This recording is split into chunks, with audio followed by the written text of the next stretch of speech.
여러분, 허영을 경계하라, 허영을 주의하라. 허영이 뭡니까? 허영이 뭡니까? 허영은 비어있는 꽃입니다. 그러니까 비어있는 영광입니다. vain glory 그래요. 그러니까 텅 비어있다라는 단어와 영광이 합치된 단어가 허영이에요. 그러니까 비어있는데 겉은 화려해요. 그래서 사람들이 속아 넘어가요. 그리고 그걸 따라가요. 그러나 허영에는 아무것도 없어요. 쉽게 말해서 바람이 들어요. 사람이 자꾸 허풍, 그리고 허세, 허언, 이렇게 헛바람이 들어서 사람이 실속은 없이 자꾸 엉뚱하게 바람 따라, 그래서 실체는 못 잡고 엉뚱한 껍질에만 매여서 살다가 우리의 삶이 망가지는 게 허영입니다. 허영. 여러분, 미꾸라지로 만든 탕이 뭐죠? 추어탕이잖아요. 추어탕 먹고 용트림 한다라는 말이 있어요. 먹은 건 미꾸라지인데 트림은 용을 잡아먹은 것처럼 꽉 한다는 거예요. 그만큼 사람이 허세를 부린대요. 허세. 소인배가 대인배인 것처럼 굉장히 허세를 부리고, 예전에 한번 예화로 드렸던 적이 있는 것 같은데, 모파상이라는 소설가가 쓴 그 목걸이, 여기에 보면 한 여인이 등장해요. 근데 이 여인이 하급 관리의 아내입니다. 그러니까 가정이 어렵죠. 근데 항상 꿈꾸는 게 그 고위 관직, 고관 대작들의 이 삶을 꿈꿉니다. 시중을 드는 시녀들이 집안에 즐비하고 집안이 아주 넓고, 그래서 페르시아의 융탄자가 깔려 있고, 그러면서 그 안에서 거니는 자기의 모습을 꿈꾸며 딱 일어나면 자기 집안은 초라하게 그지없고, 그래서 이 허영, 허세, 항상 이런 자기의 어떤 꿈과 같은 이상향만 따라가던 이 여인이 어느 날 자기 남편이 고관 대작들의 초청을 받아서 고위 관직자들만 모이는 파티에 가게 됩니다. 그러니까 드디어 자기의 본 모습을 드러낼 기회가 왔다며 이 여인이 가기 위해서 남편 몰래 돈을 꼼쳐둔 것을 다 펼쳐서 옷을 사고 거기에 차고 갈 장신구를 구하다가 목걸이가 너무 예쁜데 자기 돈으로는 살 수 없어서 이 목걸이를 수소문한 끝에 자기 친구에게 목걸이를 빌려가죠. 그리고 갔었어요. 너무나 즐겁게 잔치를 하며 행복해하고, 그 행복을 누리고 돌아오는 길에 목걸이를 잃어버려요. 그래서 난리가 났죠. 친구한테 뭐라고 하겠습니까? 그러니까 친구하고 연락은 두절하고 너무나 미안해서 그때부터 파출부를 뛰어요. 온갖 막노동을 다 해요. 그래서 10년 동안 돈을 벌어서 똑같은 목걸이를 사다가 줘요. 근데 친구가 어머나 어떻게 그 목걸이 몇 푼 안 되는 가짜였는데, 그리고 10년 동안의 삶이 너무나 허탄하게 자기는 진짜인 줄 알고. 사랑하는 여러분, 누가 그 여인의 삶을 10년 동안 망하게 만든 거예요? 허영이 그런 거죠. 허영은 대단히 큰 파워가 있어요. 사람을 몰고 가요. 그러나 허영은 결국에 쫓아가다 보면 우리의 삶에 구렁텅이를 만나게 돼요. 그래서 결국엔 삶이 무너지죠. 여러분, 우리 삶에 허영이 많습니다. 오늘 사건의 초점도 허영입니다. 예수님이 등장하실 때 참 재밌는 사건들이 여럿 있지만 오늘 사건은 진짜 재밌어요. 왜냐? 예수님의 등장만으로도 진짜 코믹한 장면이거든요. 예수님이 바다 위로 등장하셨어. 그때 제자들은 와, 유령이다 깜짝 놀라가지고 귀신놀이 하는 것처럼, 사건이 굉장히 웃긴 해프닝이에요. 근데 25절 26절을 보니까 밤사경, 몇 시입니까? 밤사경이면 우리나라 시간과 좀 다르죠. 유대인들은 저녁 6시부터 1경 3시간 9시까지, 2경 9시부터 자정 12시까지, 12시 자정부터 새벽 3시까지가 3경, 새벽 3시부터 아침 6시까지가 4경, 이렇게 사경으로 나눠요. 그러니까 밤사경이니까 언제예요? 3시에서 6시 사이죠. 아주 지독하게 치열하게 깜깜한 때, 이때 예수님이 오셨다는 거예요. 바다 위로. 그런데 사람들이 유령인 줄 알았다는 거예요. 여러분, 도대체 뭘 기대하고 있었길래, 뭘 봤길래, 아니 이 사람들이 그리고 있던 게 뭐길래 예수님을 보고 유령이라고 생각했을까? 사람은 절대로 헛것을 볼 때 없던 거 보지 않습니다. 자기 마음에 있는 게 보입니다. 한 번도 보지 않았던 거 보지 않습니다. 자기가 꼭 듣고 자기가 본 게 그림으로 보이죠. 허영은 그런 거예요. 그러니까 자기가 본 게 있어. 그러니까 그게 실체처럼 보이는 거지, 한 번도 본 적이 없는 게 눈앞에 드러나는 것은 거의 없어요. 예수님이 유령처럼 나타날 의도가 있지는 않았을 겁니다. 그러나 예수님이 그들이 깜짝 놀랄 걸 모르시지 않았어요. 그런데 왜 밤 사경쯤에 갑자기 무리로 그들이 유령을 보고 깜짝 놀랄 정도로 왜 이렇게 나타나셨냐? 예수님의 의도를 저는 분명히 말씀 속에서 봐요. 그게 뭐냐? 이들이 뭔가에 홀려 있다는 거예요. 자기들이 보고 있는 게 지금 예수님에게 추사되어 드러나는 것 뿐이지, 이들은 뭔가 홀려 있어. 뭐에 홀려 있냐? 허영에 홀려 있어. 허영. 24절을 볼까요? 시작.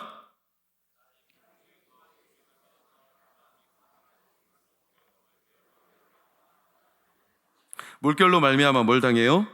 고난을 당해요. 여러분, 바다 생활을 한두 해 했습니까? 이 사람들이? 뱃사람들이 3분의 2인데 12제자 가운데는. 그러면 바다에서 물결 치는 거 당연한 거 아니에요? 바다에서 물결 치는 거 평생 그거 가지고 싸웠잖아요. 근데 왜 바다의 물결로 고난을 당했다? 이게 참 이상한, 이게 당연한 것 같지만 그들에게는요 원래 일상생활이 그래요. 근데 의도적으로 고난을 당했다. 아니, 바다 생활을 한두 해 한 것도 아닌데, 그들은 타고난 어부인데, 그들은 뼛속부터 어부인데 왜 그들이 고난을 당했다고 말할까? 왜? 그들은 지금 바다를 건너가는 게 예전 같지 않아요. 예전에는 뭔가 마음에 기계가 있고 마음에 자신감이 있고 마음에 뭔가 의지가 북돋을 때는 바다를 가로질러 가는 거 아무것도 아니었어요. 여러분, 이런 말이 있죠. 목적이 없는 배에게는 어떤 바람도 순풍이 아니에요. 배가 목적이 없으면 바람이 동풍이 불든 서풍이 불든 모든 바람이 다 싫은 겁니다. 우리 인생에 목적이 분명하지 않으면 어떤 일도 즐거운 일이 될 수 없습니다. 이들이요 고난을 당했다는 것은 물결이 거슬러서 아니에요. 사실은 이들이 마음의 의지와 마음의 기쁨과 마음의 목적이 온데간데 없이 사라져 버렸어요. 왜? 왜 사라졌죠? 왜? 허영. 뭐라고? 지금 성도님들 표정이 다 허영에 붙잡혀 있어. 지금 뭔 생각하는 거예요? 정신 차리셔요. 왜 바다를 건너 지나가는 게 이렇게 어려워요? 허영에 붙잡혀 있다니까요. 마가복음 6장 48절 볼까요? 같은 사건을 다룬 빨간색 시작. 힘겹게 노젓는 것. 여러분, 이게 힘겹지만 진짜 힘이 받쳐서 힘겨운 게 아니라 엄밀히 말하면 힘이 안 나는 겁니다. 노를 저을 만한 지금 마음이 없는 겁니다. 기도를 할 마음이 없는 겁니다. 말씀을 들을 마음이 없는 겁니다. 왜 노를 저을 마음이 없을까요? 22절을 볼까요? 예수님이 재촉해서 빨리 보내버렸거든. 이들이 기대하는 바가 있었거든요. 뭔데? 그 땅에서 대접받고 싶었어요. 안 건너가고 싶었어. 대접받고 싶었어요. 어떤 대접? 오병이어 사건이거든요. 오병이어가 터지고 예수님에 대한 신분이 상승하고 덩달아서 제자들도 인지도가 높아지고 사람들이 제자들을 막 아우르고 우러러보고 사람들이 우리를 알아봐주고 야, 저 사람들 대단하다 막 이렇게 칭찬하고 막 찬양, 이러니까 사람들이 점점 기분이 좋아져가지고 이 제자들이 거기에 더 머물고 싶었던 거예요. 안 건너가고. 근데 예수님이 지금 막 건너가라는 거예요. 이들이 기대가 꺾여버렸어요. 우리 안 가고 싶은데 예수님 막 재촉해서 가라는 거예요. 힘이 빠져버렸어요. 자기들은 이거 하고 싶은데 하나님, 예수님 자꾸 가라니까 마음에 힘이 빠졌어요. 그래서 건너가고 싶은 마음이 없어. 그러니까 노젓는 게 어때요? 힘겨운 거예요. 허영에 빠졌어. 요한복음 6장 15절 19절을 볼까요? 왕으로 삼으려 했어. 얼마나 극적인 순간입니까? 왕이 될 뻔했어. 왕이. 근데 예수님 이거 다 잘라놓고 가라는 거예요. 이들이 바다를 못 건너가는 게 아닙니다. 10여리쯤 갔잖아요. 10여리면 몇 킬로입니까? 몇 킬로죠? 4킬로. 제법 간 거예요, 여러분. 갈 수 있어요. 근데 가기 싫은 거예요. 허영은 사람을 힘 빠지게 만들어요. 왜? 엉뚱한 데 힘을 쏟게 하기 때문에 그래요. 정신이 팔려 있어, 딴 데로. 그러니까 사람이 힘이 빠져요. 허영심은 어디서 오냐? 주변에서 와요. 내가 보는 거, 듣는 거, 경험하는 거, 내가 이미 체험한 거, 거기서 허영이 다 오는 거예요. 옆집 사람, 옆집 아저씨, 옆집 아줌마, 옆집 자녀, 그게 모여서 내 마음에 덕지덕지 붙어. 그래서 그게 실체가 되는 것처럼 보여. 허영은 껍질이 단단하게 붙어 있어가지고 실체가 뭔지 사라질 정도로 허영이 부풀려서 사람의 눈을 가려. 그게 예수님은 누룩이라고 그랬어요. 누룩이 뭡니까? 가루 서말에 놓으면 누룩이 부풀어가지고 어마어마한 거품이 되죠. 그렇죠? 부풀어 오르죠. 그래서 요만한 밀가루도 누룩을 넣으면 이만 있단 말이죠. 그러니까 이게 부풀려진 눈안에 보이는, 이게 허영이에요. 허영. 그러니까 예수님의 오병이어가 끝나고 제자들을 경고한 장면이 뭡니까? 너희들 누룩을 조심하라. 이랬더니 이들은 떡을 안 가져왔다고 걱정하는 장면이 얼마나 우스꽝스럽습니까? 예수님은 바리새인들의 교훈을 누룩이라고 한 거예요. 그러니까 다른 사람들의 칭찬에 너무나 마음 기대지 마라. 자꾸 너희들 지금 허영심에 갇혀 있다. 그러지 마라. 여러분, 유대 사회는 허영 덩어리예요. 전통, 우리의 전통이 지금 5,000년이다. 선민사상, 우리 외에는 구원받을 사람이 없다. 우리의 조상은 아브라함이다. 우리가 갖고 있는 전통과 이 율법은 하나님으로부터 받은 거다. 얼마나 허영 덩어리, 유대인들. 그러니까 이 허영이 얼마나 오랜 시간 동안 그들 안에 삶에 덕지덕지 붙어 있는지, 이 허영이 온데간데 없이 사라지기에는 너무나 어려워. 이제 아예 자기들의 모습이 돼버린 거예요. 이 허영이 언제부터? 옛날부터. 오늘 마태복음 14장 이 허영이 등장하는 것은 마태복음 12장 어간부터 쭉 살펴보면 알아요. 너무나 긴 스토리이기 때문에 제가 간략하게 허영이 어떻게 진행되어 오는지, 유대인들이 계속 예수님께 요구하는 게 있었어요. 그게 뭐냐? 전통을 지키라는 거예요. 전통을. 왜 전통을 무시하냐? 왜 네 맘대로 하냐? 이런 말이었어요. 어느 날 예수님이 밀밭 사이로 지나갔어요. 안식일에. 이들은 안식일을 끔찍히 전통으로 여기거든요. 안식일은 노동하면 안 돼요. 근데 밀밭 사이로 지나가다가 예수님이 이삭을 제자들이 먹었지. 이삭을 까가지고 이렇게 비비는 것은 노동이니까 안식일을 어겼다는 거예요. 말도 안 되는 허영. 예수님이 거기에서 답을 정확하게, 다윗이 제사장들 왜 먹지 못하는 진설병을 먹은 거 못 들어봤냐? 이렇게 그들을 책망하죠. 회당에 있던 손 마른 사람, 손이 말랐어요. 혈액이 공급이 안 되는 거겠죠. 그러니까 손이 완전히 말라 비틀어진 사람을 고쳤어요. 그랬더니 이들이 막 뭐라 해? 안식일을 어겼다는 거예요. 자기들은 고치지도 못하고 수십 년 동안 방치한 채 그러면서 허영덩어리로 다른 이유와 핑계만을 대면서 예수님이 당장 고치니까 자기들의 허영이 들통날까 봐 예수님을 막 잡아다가 족치려고 해. 심지어 뭐라고까지 말하냐면 예수님을 어떻게 죽일까 의논을 했다고 했어요. 이렇게 허영은 무서워요. 허영에 쌓이면 이 허영을 간직하기 위해 사람까지 잡아다 죽일 수 있는 거예요. 마태복음 12장 32절을 보니까 그들은 말로 성령을 거역했다는 거예요. 여러분, 우리가 성령이 역사하지 않는 이유는 우리의 말 때문입니다. 믿으십니까? 우리의 말이 어떤 말? 허영. 어떤 허영이요? 하나님 앞에 진실함으로 고백하고 진실함으로 구하고, 기도할 때도 하나님 앞에 정직하고 진실하게 하나님, 내가 하나님을 믿으니 기도합니다, 이렇게 구해야 되는데 겉은 기도하고 있는데 속은 아닌 거예요. 허영은 하나님을 모독하는 죄예요. 그래서 이들이 예수님 앞에 말해요. 네가 도대체 뭔데 그렇게 안식일을 함부로 범하냐? 그랬더니 예수님이 답해요. 뭐라고? 내가 안식일에 뭐다? 주인이다. 아니, 주인이 주인 뜻대로 하는데 그게 왜 잘못된 거냐? 너무나 명확하죠. 그러니까 유대인들이 네가 진짜 하나님과 동등한 분이고 주인이라면 표적을 보여봐라. 표적. 우리한테 보여줘봐라, 진짜라는 걸. 그랬더니 예수님이 보인 표적이 뭘까요? 너에게 보일 표적이 딱 한 가지밖에 없다. 뭐? 요나의 표적. 왜 요나의 표적이었죠? 너무나 단순해요. 요나는 그 니느웨 성, 허영덩어리였던 니느웨 성, 거기 가서 며칠 전도했죠? 하루, 그것도 반나절 전도했을 뿐인데 니느웨 성 사람들이 이 전도를 듣고 회개를 했습니까? 안 했습니까? 했다는 거예요. 그 허영덩어리인 요나가 전한 이 말도 안 되는 전도도 그들이 듣고 회개했다는 거예요. 근데 도대체 너희는 뭐냐? 아니, 요나가 제대로 전도한 것도 아니고 그렇게 대충대충 얼버무리며 전했는데도 그들이 회개하고 돌아올 정도였다면, 근데 너희는 도대체 예수님이 살아 계셔서 이들에게 보여주시고 들려주시는데도 불구하고 너희들이 이걸 듣고도 보고도 못 믿는다면 너희들의 허영은 도대체 얼마나 큰 거냐? 너희들이 안 믿는 것 자체가 사실은 진짜 증거다. 뭐? 너희들 안에 요나보다 못한, 요나의 전한 전도에도 그들이 회개하고 돌아왔는데 너희들은 니느웨보다도 못한 조들, 이렇게 말하는 장면이 이제 요나의 표적이죠. 얼마나 겹겹이 쌓인 거냐?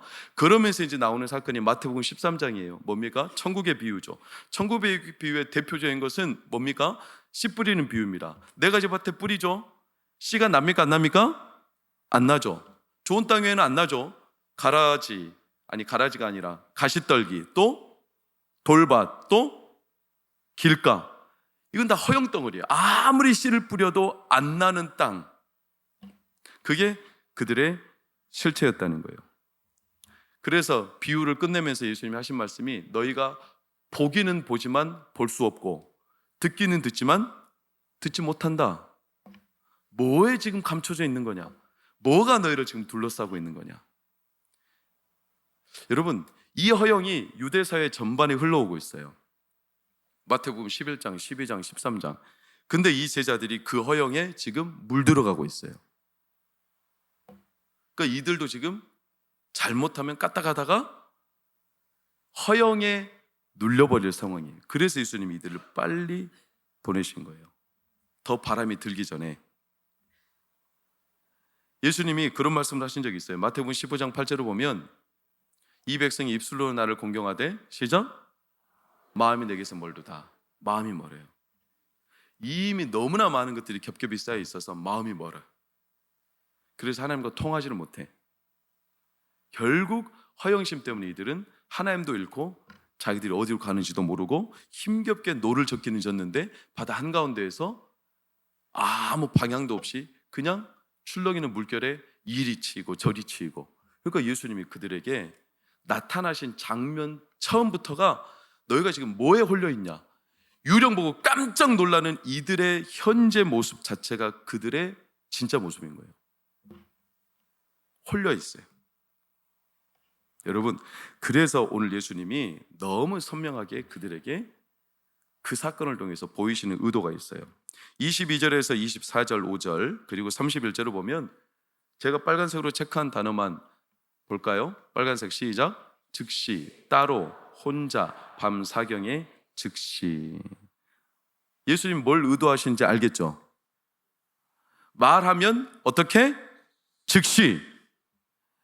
수많은 사람들의 인기에 영합해서 허영의 마음이 부풀리는 게 아니라 하나님 앞에 어떻게? 따로 하나님과 관계가 단순하도록. 그러니까 사람들을 떠나서 어떻게? 혼자 깊은 밤중에, 밤사경에 하나님이 말씀하시면 즉시. 예수님의 지금 행동 자체가 하나님과 관계에서 허영이 하나도 들어가지 않고 하나님의 말씀이 들어오면 즉시 하나님의 음성을 들을 수 있는 곳으로 따로 혼자, 깊은 밤중에 사람들은 다 잠들어서 사경을 헤매도 예수님은 깊은 밤중에 하나님을 만나고 있고, 이게 예수님이 제자들에게 자기의 삶을 통해서 보여주는. 여러분, 우리가 오늘 이 밤에, 저는 예수님이 우리를 예수님의 자리로 초청해 주시기를 축복합니다. 한 주간 오늘 여러분의 마음에 지금 뭐에 쌓여 있는지 모르지만 제가 감히 여러분에게 주의 이름으로 축복하고 권하는 것은, 나와 하나님 사이에 말씀이 즉시 내 마음에 믿어지고 떨어질 때 열매 맺기를 믿기를 축원합니다. 따로 있는 시간을 주중에 하나님과 깊이 갖기를 축복합니다. 여러분, 양산과 보길도는 우리 아울리치 팀에게 제가 권면해요. 양산과 보길도는 갇혀 있어요. 허영에. 제가 말씀드렸잖아. 전도 폭파할 때 우리 청년들, 보길도는 자살률 몇 위? 1위. 왜 자살률이 이럴까요? 그들의 마음에 허영. 양산은 500년 동안 복음이 안 들어간 허영, 전통과 그들 안에 집성촌, 누구도 들어갈 수 없는. 왜? 잘 살아요. 전통과 유산이 있어. 특히 섬 같은 데는 얼마나 폐쇄적입니까? 보길도 같은 경우는 전복 장사로 재미를 봤어요. 알죠? 이번에 가면 변 목사님한테 뭐 물어봐요. 전복 장사 때문에 재미를 봤어. 그래서 전복 양식으로 돈을 많이 벌어본 이 허영이 있어요. 허영이. 근데 지금은 시대가 바뀌었어요. 그래가지고 그 허영을 감당하지 못하니까 자살률이 1위가 된 거예요. 자기 삶이 이렇게 부풀린 줄 알았거든. 근데 실체를 알고 보니까 아무것도 남은 게 없어. 그래서 이걸 감당을 못하니까 죽는 거예요. 자살률 1위인 거예요. 허영은 사람을 죽여요. 전복 양식을 할 때 대출을 많이 받았어요. 국가에서 무담보로 대출을 해줘요. 농어촌을 살리고 전복 양식을 살리기 위해서 대출 잔뜩 받아. 그럼 한 번에 무담보로 얼마씩 받냐? 10억씩 받아 막. 그걸 해줘 국가에서. 그러니까 국가도 잘못이에요. 국가 정책 가운데 포퓰리즘이 왜 잘못이냐면 국민들한테 계속 퍼줘. 그럼 국민들이 어려운 줄 몰라. 그래가지고 거품은 있는데 예전처럼 씀씀이는 똑같아요. 그러니까 포퓰리즘이 무서운 거예요. 국가 지금 창고는 비어가고 있는데 언제 무너질지 모르는데.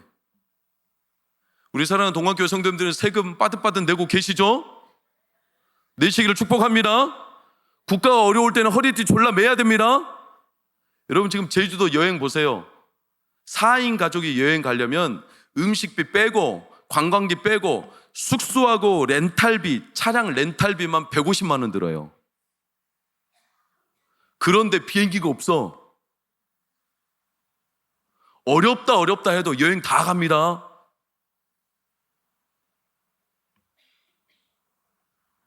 전복 양식으로 재미를 봤어요. 그러니까 돈을 끌어다 써. 10억을 빌려. 당장 돈이 들어오죠? 그러니까 돈이 많아지니까 허영. 그래서 막 이것저것 사. 보길도 가봐요. 집이 으리으리해. 집에 들어가 봐. 식탁이 1,000만 원짜리요. 대리석으로 지었어. TV 80인짜리요. 그것도 3년 되면 바꿔버려. 자가용 3대씩 끌고 다녀. 왜? 거기는 기름값이 서울의 기름값 3분의 2밖에 안 돼. 어촌은요 기름값도 싸게 줘요. 보길도에 솔깃합니까? 허영. 그때는 됐어. 10억 빌려서 전복 양식을 하면 그때는 됐어. 왜? 그때는 전복 종자 하나가 잘 키우면 한 마리가 10,000원 하던 때였어. 10,000원 한 마리가. 그때는 10억을 빌려서 전복을 양식을 해가지고 갚을 수 있는 돈이었어. 지금은 전복 하나 씨가 1,000원도 안 해. 근데 똑같이 돈을 빌려다가 똑같이 쓰고 있으니 예전에 전복값으로 계산을 하면 지금 전복값으로는 갚을 수가 없어요. 그러니까 부풀려진 거 이만큼 부풀려졌는데 못 갚으니까, 빚을 못 갚으니까 딴 데서 또 채무를 갖다 쓰지, 또 갖다 쓰죠. 그러니까 빚이 눈덩이처럼 불어나죠. 그래가지고 여기에 눌려가지고 사람이 나중에 자살을 해. 근데 그걸 감춰 또 괜찮다는 거예요. 왜? 허영에 귀신이 들어있어요. 자기 실체가 폭로되는 것을 싫어해. 사람이 정직하게 내가 지금 폭망했습니다 라고 말할 수 있는 것도 그 사람의 용기고 진실한 태도입니다. 근데 그것을 못해요. 이들은 항상 빚을 져가지고 해결하는 식으로 살아왔어요. 한 번도 고난의 바다를 자기 힘으로 돌파해 본 적이 없어요. 무엇보다 하나님의 도우심을 받아본 적이 없어요. 항상 손쉽게 돈을 빌려다가 해결하는 게 습성이 됐어요. 그래서 그 땅은 죽음밖에 없어요. 허영이 사람을 죽여요. 허영이. 여러분, 허영은요. 그래서 철로역정이라는 소설을 보시면 믿는 이 필그림이 순례자가 허영의 시장에 가죠. 허영의 시장에 갔더니 너는 뭐 살 거야? 너는 뭐가 있어? 이렇게 서로 묻는 게 그들의 인사법이에요. 그러다 보니까 믿음과 신실이 갔는데 이들은 허영이 없어요. 그러니까 정직하게 자기는 아무것도 없고 필요한 것도 이렇게 말하니까 이들이 자기들의 허영이 저 사람들 앞에 통하지 않고 괘씸하니까 잡아다가 신실을 죽여버립니다. 철로역장을 보면 허영이 그렇게 무서운 거예요, 여러분. 사람이 죽어요. 여러분의 SNS 보세요. 행복한 것보다는 행복하게 보이는 게 중요한 시대가 됐어요. 온갖 자기들의 삶을 행복하게 보이는데 사람들은 집중하고 있어요. 어느 날 어떤 치과 한의사이면서도 칫솔질을 전문으로 하는 분이 그런 이야기를 하더라고요. 너무 저한테 딱 통했어요. 여러분, 우리가 칫솔질 할 때 기억해야 될 게 세 가지입니다. 첫 번째, 칫솔은 뭐를 닦는 겁니까? 이빨을 닦는 게 아니에요. 칫솔은 사실 잇몸을 건강하게 하는 거예요. 정미야, 맞지? 맞다고 해줘. 정미가 치과 간호사니까. 그럼 뭐같이 이 치아를 건강하게 하냐면 치약이 건강하게 하는 거예요. 치약이. 근데 사람들은 치약을 선택할 때 거품을 가지고 선택해. 여러분, 화한 느낌이 좋아요? 밍숭맹숭한 게 좋아요? 화한 게 좋죠. 땡 속았어 지금까지. 치약이 화한 거는 별로 좋은 게 아니에요. 좋은 치약은 거의 화하지 않아요. 여러분, 주겸치약 써보셨어요? 본초 용거라고 서울대 연구소에서 나온 치약 써보셨어요? 화한 느낌 하나도 없어요. 이게 답답해. 근데 그런 치약이 진짜 좋아요. 거품이 많이 나는 게 좋을까요? 거품이 하나도 없는 게 좋을까요? 거품이 하나도 없는 게 좋아요. 근데 여러분, 거품 많은 거 좋아하죠? 거품 인생이요. 거품이 많이 나고 화하면 이빨을 잘 닦은 느낌이요. 얼마나 이빨이 빠듯빠듯해가지고 막 잘 닦았어. 속고 있는 겁니다. 화한 느낌. 나중에 화날 거예요 이제 진짜. 좋은 치약이 아니에요. 좋은 치약은 거품이 없어야 돼요. 화한 느낌이 없어야 돼요. 불소가 있어야 돼요. 그래서 진짜 칫솔질을 잘하는 사람들은 불소가 있는 치약을 가지고 거품이 없는 치약을 가지고 칫솔질을 하고 뱉은 다음에 물로 헹구지 않아요. 왠 줄 아세요? 치약이 그 이빨에 묻어 있어야 돼요. 그래야 밤새 그 치약이 충치를 치료하는 겁니다. 지금 전혀 나를 외계인 취급하듯이 바라보시는데 내가 그렇게 칫솔질을 2달간 해봤는데 아무 이상 없어요. 사람들은 거품 나는 걸 좋아해. 화한 느낌을 좋아해. 자기 느낌이에요, 느낌. 얼마나 이게 우리의 본성에 맞닿아 있는지, 세상을 살면 얼마나 거품 나는 걸 좋아하는지, 행복하게 보이려고 허영심, 파스칼이 쓴 글 가운데 허영심이 사람을 잡아다 죽여요. 귀족들이 여우 사냥을 할 때, 파스칼 시대 때, 철학자 파스칼 알죠? 방세를 쓴 이 파스칼 시대 때 귀족들이 여우 사냥을 하는데 여우를 너무나 잡아버린 나머지 여우가 씨가 말랐어요. 그래가지고 어떻게 하는 줄 아세요? 너무나 비참한 이야기예요. 빈민촌의 아이들을 데려다가 들판에다 풀어서 걔네들을 사냥하고 있어. 이 허영심에 빠져가지고. 오늘 말씀 똑같아요. 여러분, 오늘 예수님이 무리로 걸어오시기 직전에 어떤 허영심의 엄청난 사건인 줄 아세요? 7절에서 9절을 보세요. 헤롯이 맹세로 무엇이든지 달라 하는 거 내가 다 주겠다. 그랬더니 헤롯의 아내였던 헤로디아가 자기 딸 살로메를 시켜가지고 세례 요한의 머리를 베서 소반, 오늘날로 말하면 쟁반에 얹어다가 가져오십시오. 헤롯이 허영심에 빠져 있었어. 자기가 맹세를 했잖아요. 남들이 보고 있는데 이 맹세를 지키지 않으면 자기의 너무나 자존심이 구겨지는 거잖아요. 이 허영심에 빠져가지고 많은 사람들 때문에 자기가 맹세한 것을 허영심에 지키려고 아무 죄도 없던 세례 요한의 머리를 잘라다가 갖다 줘버려요. 끔찍한 사건 아닙니까? 허영심은 사람을 죽여요. 허영심은 하나님을 똑바로 보지 못하게 만들어요. 그래서 허영심은 결국 우리의 삶에 마귀가 하나님을 멀어지게 만드는데 가장 궁극적인 유혹이 되는 거예요. 여러분, 나쁜 놈이 있고 악한 놈이 있어요. 나쁜 놈과 악한 놈의 차이가 뭔 줄 아세요? 모르시면 오늘 듣고 기억하시면 돼요. 나쁜 놈은 사람을 죽이는 놈이 나쁜 놈이고, 악한 놈은 사람을 죽이도록 정신을 조장하는 놈이 악한 놈이에요. 의사가 잘못되면 한 사람을 죽이지만 목사가 잘못되면 수천 수만 명을 죽일 수 있어요. 헤롯은 나쁜 놈이에요. 그러나 헤롯을 뒤에서 꼬드긴 헤로디아는 악한 년이에요. 이해가 되십니까? 우리나라는, 이 시대는 나쁜 놈이 있고 악한 놈들이 있어요. 생활 동반자법을 만드는 이들은 악한 놈들이에요. 좋은 이름으로 허영, 야, 생활 동반자. 그래서 서로 같이 지내면 어떤 법적인, 이거는 동성애를 조장하기 위한 아주 그럴듯한 허영이에요. 인권이라는 허영을 씌워가지고 악한 놈들이죠. 여러분, 들으셨어요? 지금 정자 구매에서 대리모로 출산 가능한 법이 지금 발의된 거 아세요?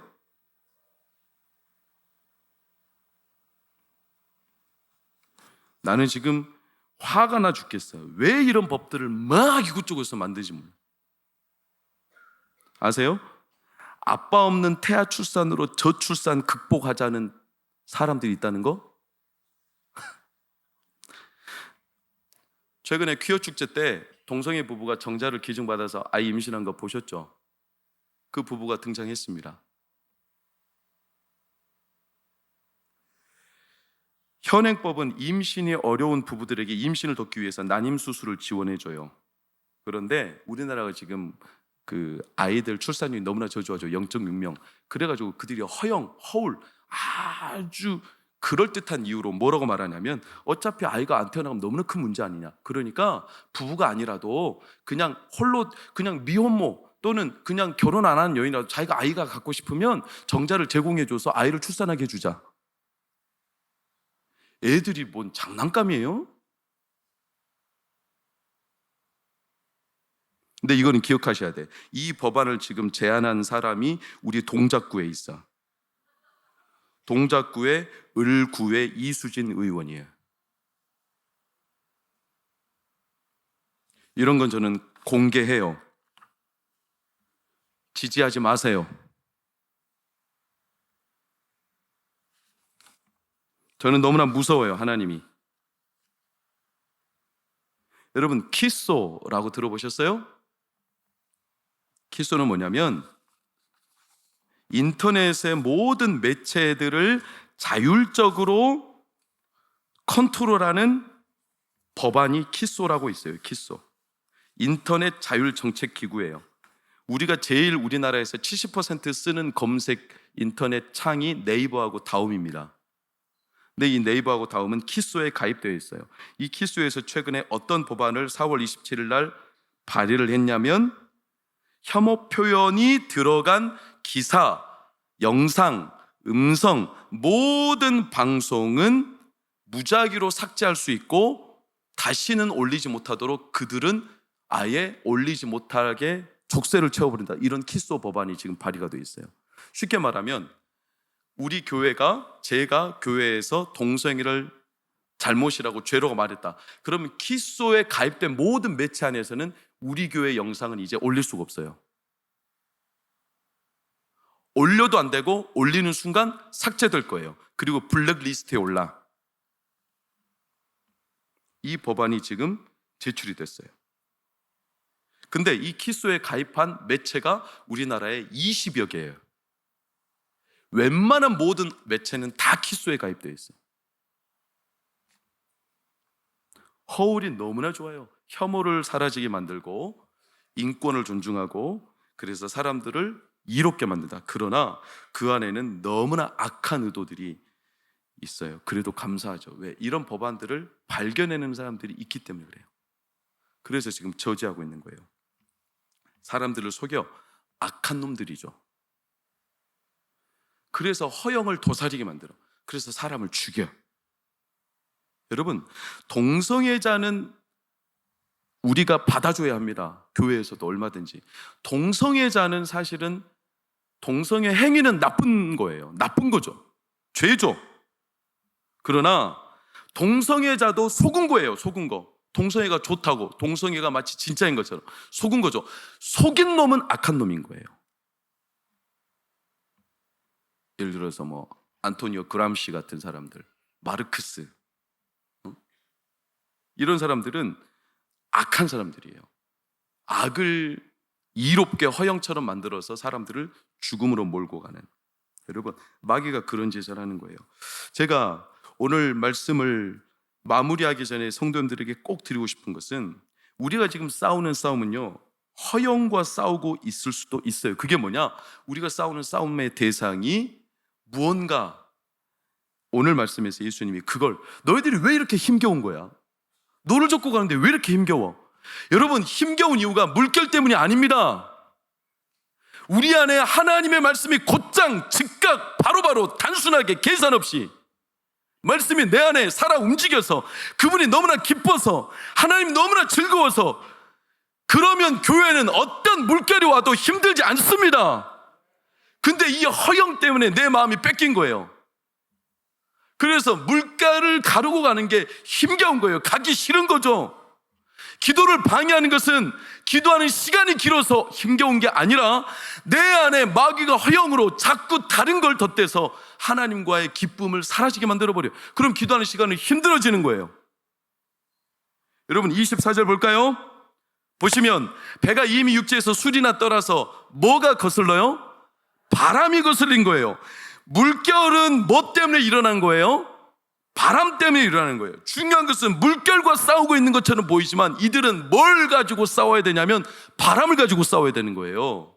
근데 바람은 우리가 볼 수 있어요, 없어요? 없죠. 바람을 잡을 수 있어요, 없어요? 없죠. 그러니까 이 싸움은 돼요, 안 돼요? 안 되죠. 그러니까 우리는 바람을 못 보고 바람을 못 잡으니까 항상 물결만 붙잡고 싸우고 있어요. 근데 물결은 진짜 문제가 아니에요. 바람이 그치면 물결은 그치게 되어 있습니다. 그런데 바람을 그치게 하는 분은 하나님이십니다. 그래서 우리가 기도를 하는 거예요. 물결이 거세도 바람을 그치게 하시는 분이 하나님이시니, 하나님을 붙잡고 씨름하고 하나님과 함께하면 하나님이 바람을 그치시고 하나님이 물결은 자연스럽게 통과하게 해 주십니다. 너무나 놀라운 사건이 30절에 등장해요. 30절 볼까요? 시작. 빨간색. 바람을 봤어요. 바람을 보고. 바람이 보여요, 안 보여요? 안 보여요. 근데 베드로가 뭘 봤어요? 바람을 봤어요. 이게 저는 너무나 놀라운 장면이에요. 베드로가 바람을 봤을까? 어떻게 봤을까? 진짜 눈에 보이는 바람이 아니라 뭐가 일으키는지, 뭐가 우리를 이렇게 힘겹게 마르는지, 허영의 바람, 세상의 헛된 바람, 이런 바람들이 우리를 힘겹게 한다는 것을 베드로가 깨달은 겁니다. 그리고 내 힘으로 안 된다는 걸 안 겁니다. 그리고 바람을 통제하시는 분은 예수 그리스도이심을 깨달은 겁니다. 이걸 경험하면 어떤 고난도 바람, 우리가 실체를 알기 때문에 통과할 수 있습니다. 물결 때문에 싸우는 게 아니에요. 바람은 임으로 왔다가 임으로 갑니다. 그런데 이 바람을 통제하시는 분이 계시니 하나님이시고, 특별히 성령께서는 성령의 바람이 임으로 왔다가 임으로 가게 하십니다. 그래서 성령에 이끌린 사람은 세상의 바람을 이길 수가 있습니다. 사랑하는 여러분, 성령의 맞바람, 세상에 불어오는 허영의 바람, 거짓의 바람, 수많은 나를 힘들게 하고 내 의지를 꺾어버리는 이런 바람, 물결 가지고 싸우는 거 아니에요. 한나가 분인나 때문에 힘들었던 거 아니에요. 분인나가 한나를 곁에서 막 너네 애기 없지? 너네 애기 없지? 분인나 애기가 많아요. 그러니까 한나가 마음이 괴로워요. 분인나가 꼴보기 싫었겠어. 나쁜 년! 이렇게 말할지라도 한나는 분인나 덕분에 하나님을 바라볼 수 있었던 거예요. 여러분, 문제는요, 하나님을 바라보게 하시는 하나님의 방법이에요. 물결은요, 나를 힘겹게 하는 게 아니라 하나님이 우리를, 하나님을 바라보게 하시는 하나님의 방법인 겁니다. 그래서 오늘 베드로가 그 바람을 보았다라는 표현은 너무나 놀라운, 오늘 우리의 삶의 문제가, 물결이, 여러분의 삶의 수많은 문제, 그놈이 문제가 아니에요. 그 싸움이 문제가 아닙니다. 지금 나에게 닥쳐있는 그것이 문제가 아니라 내 안에 의지를 꺾어버리고 기도를 꺾어버리고 내 마음에 허영의 바람이 들게 하고 내 마음을 자꾸 기도하지 못하게 만들고 물결을 거슬러 가지 못하게 만드는 세상의 바람이 내 안에 불어온다면, 오늘 이 밤에 예수님께서 우리 가운데 갑자기 즉각 곧바로 혼자 우리와 따로 함께 계셔서 나와 함께 하실 때 하나님께서 그 말씀이 나에게 단순하게 들려지고 내가 나를 힘들게 하는 바람이 뭔지 하나님이 그 바람을 보게 하시며 바람을 성령의 바람으로 몰아내시며 우리를 살게 하시기를 축원합니다. 그래서 32절 다 같이 우리 선포하며 읽읍시다. 시작. 배에 함께 오름에 바람이 그치는지라. 할렐루야. 배에 함께 오름에 바람이 그치는지라. 예수님이 내 안에 아무 틈 없이, 예수님이 내 안에 함께 하시면, 예수님과 내가 관계에 멀어짐 없이 내 안에 계시면, 여러분의 가정 안에 계시면, 우리 아울리치 팀 안에 예수님이 충만하게 계시면 바람은 그치게 되어 있습니다. 그치게 되어 있습니다. 여러분, 이 나라 대한민국에 예수님이 주인 되시면 어떤 허영의 바람과 어떤 허상의 바람 그치게 되어 있습니다. 아무리 악법을 만들어내도, 아무리 더러운 법을 만들어내도 하나님이 바람을 일으키시면 그 더러운 바람 다 몰아내어 주십니다. 그러니 사랑하는 여러분, 우리 동관교회 깨어서 기도합시다. 오늘 밤에도 하나님 앞에 곧장 따로 즉각 혼자 하나님과 함께하며 독대하던 그 자리를 우리가 사모하고, 여러분 기도의 의지를 다시 불태워 주시기를 축원합니다. 뜨거웠게 하나님을 바라보시기를 축원합니다. 하나님이 오늘 여러분의 배에 올라, 여러분의 인생의 배에 올라, 내 가정의 배에 올라, 하나님 물결이 아니라 세상에 떠밀려오는 이 바람을 그치게 하는 하나님의 역사가 이 밤에 성령을 통하여 일어나기를 예수 이름으로 축원합니다.